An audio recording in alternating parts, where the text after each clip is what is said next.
تو پھر انہوں نے جماعت اسلامی کے پاناما پیپرز میں شامل ناموں کی تحقیقات کے لیے 184(3) کے تحت دائر درخواست پر سماعت کیسے کر لی اور 9 سوالات مرتب کر کے جواب کیسے مانگ لیے۔ ٹھیک ہے، درخواست 2016 میں دائر ہوئی، اس وقت درخواست کو مینٹینیبل قرار دیا گیا، لیکن پہلی باقاعدہ سماعت تو 9 جون 2023 کو ہوئی۔ اس ضمن میں وہ رہنمائی مانگ رہے ہیں جی ان کو دیں کہ یہ جو انہوں نے جواز گھڑا ہے کہ میں اس لیے اٹھ کے جا رہا ہوں چونکہ اب جب تک فیصلہ نہیں ہوتا، تو یہ جواز چونکہ گروپنگ واضح ہے، قاضی فائد عیسی اور سردار طارق مسعود یہ ایک ہی کیٹاگری کے جج ہیں، جیسے دوسری طرف کہا جاتا ہے جسٹس اعجاز الحسن اور جو عمر عطا بندیال ہیں وہ ایک طرف ہیں۔ اب یہ 4 صفحات ذرا توجہ سے سنیے گا، اس کے اندر فوجی عدالتوں کے معاملے پر ایک لفظ بھی معزز جج صاحب نے نہیں بولا، نکلنے کی کوئی وجہ انہوں نے نہیں دی۔ مین انہوں نے پرانے جو ان کے اختلافات ہیں چیف جسٹس سے، وہ اس پر اس کے اندر جائز اختلافات ہو سکتے ہیں، میں اس کو ناجائز نہیں کہوں گا، بہت سارے جائز ہوں گے، لیکن چونکہ یہاں پر بھی جہاں بھی زرداریوں اور شریفوں کو نقصان ہوگا،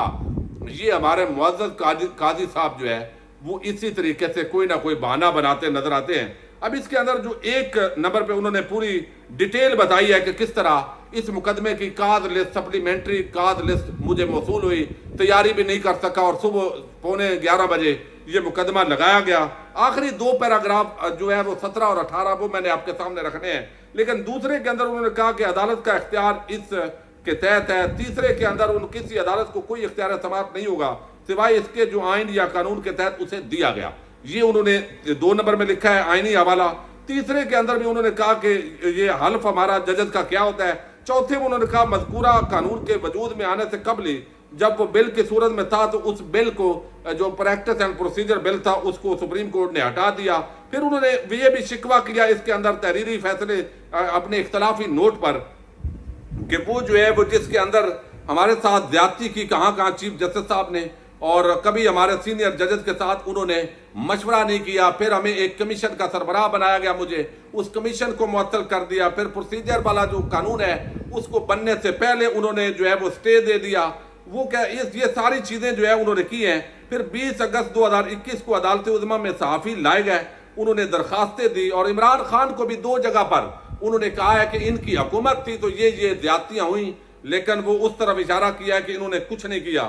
جس میں یہ بھی کہا کہ ججوں کے ذہن میں واضح تصور نہ ہونے، یعنی ہمیں وہ پورا رگڑا جو ہے وہ انہوں نے بتایا کہ ہمیں عمر عطا بندیال صاحب نے کس طرح رگڑا لگایا مسلسل، اور پھر عشرت علی جو رجسٹرار تھا اس کے ذریعے جو ہے وہ ہماری کس طرح تذلیل کی گئی، اور یہ ساری چیزیں بیان کرنے کے بعد وہ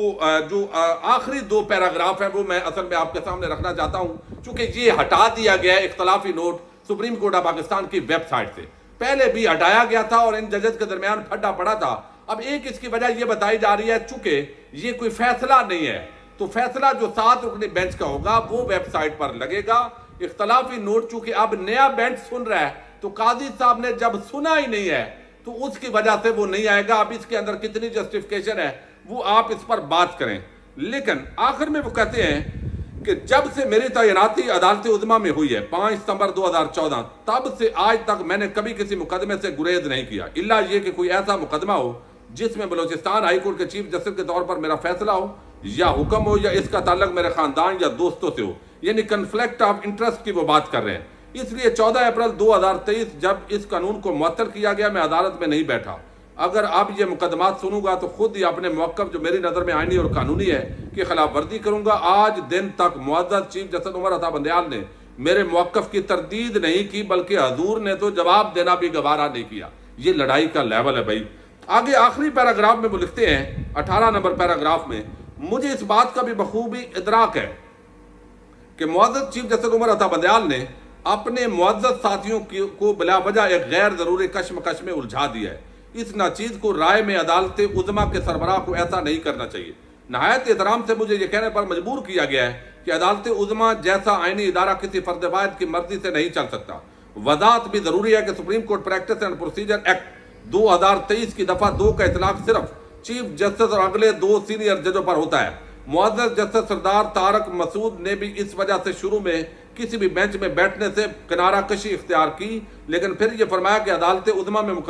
مقدمات کثرت سے جمع ہو گئے ہیں تو اس لیے وہ آئین کی دفعہ 184(3) کے تحت دائر کیے گئے اور مقدمات نہیں سنے گے، لیکن معمول کے مقدمات سنیں گے. میں ان کے موقف کا احترام کرتا ہوں اور اسی طرح وہ بھی میرے موقف کا احترام کرتے ہیں. یعنی آپ تو دونوں جج ہو گئے اکٹھے. اب یہاں پر وہ کہتے ہیں سینئر ترین جج کی حیثیت میں سمت کو درست رکھنا بھی میرا فریضہ ہے. عدالت عظمیٰ کے ججوں کا گلدستہ اس تنوع میں ایک محک سے فضا کو معطر رکھتے ہوئے بخوبی انصاف مہیا کر سکے گا جب کسی بھی فریق کو یہ شک نہ ہو کہ اس کے مقدمے میں ایک مخصوص فیصلہ دینے کے لیے ایک خصوصی بینچ تشکیل دیا گیا یا بغیر کسی معقول وجہ کے اسے جلد سماعت کے لیے مقرر کیا گیا یا اس کی سماعت مؤخر کی گئی. یہ اختلافی نوٹ ہے جی جو سپریم کورٹ آف پاکستان کی ویب سائٹ سے ہٹا دیا گیا. تو ظاہر ہے وہ چیف جسٹس عمر عطا بندیال کی رضامندی کے بغیر تو ایسا نہیں ہوگا. تو اب اس پورے معاملے پر جو ہے پاک فوج زندہ باد ہے. چونکہ قاضی صاحب پہلے بہت زیادہ اینٹی اسٹیبلشمنٹ ہوتے تھے، لیکن اب چونکہ نواز شریف ہوں، زرداری ہوں، دوسری طرف تو بظاہر ان کی جو نظر آ رہا ہے انصاف وہ اس طرف نظر آ رہا ہے بہرحال. تو اب یہ اچھی بات ہے اور الحمدللہ فوجی عدالتوں کا معاملہ پیچھے رہ گیا ہے اور قاضی صاحب نے چیف جسٹس عمر عطا بندیال سے پھڈا ڈال دیا ہے. اور یہ لڑائی اب ہمارے میڈیا کی زینت بنے گی، ٹاک شوز ہوں گے، حامد میر، سلیم صافی، پورا طبقہ ملامتیہ اسی پر بات کرے گا اور آپ باقی جو ہے وہ ڈگڈگی بجائیں گے. چیف جسٹس اور باقی ججز کے خلاف مہم ہوگی اور اس فیصلے کو انہوں نے کہا ہے ماننا انہوں نے ویسے ہی نہیں ہے حکومت نے. تو یہ اس وقت جو ہے وہ کریڈیبلٹی ہے جن اداروں نے پاکستان کو انصاف دینا ہے. پاکستان زندہ باد، پاک فوج پائندہ باد.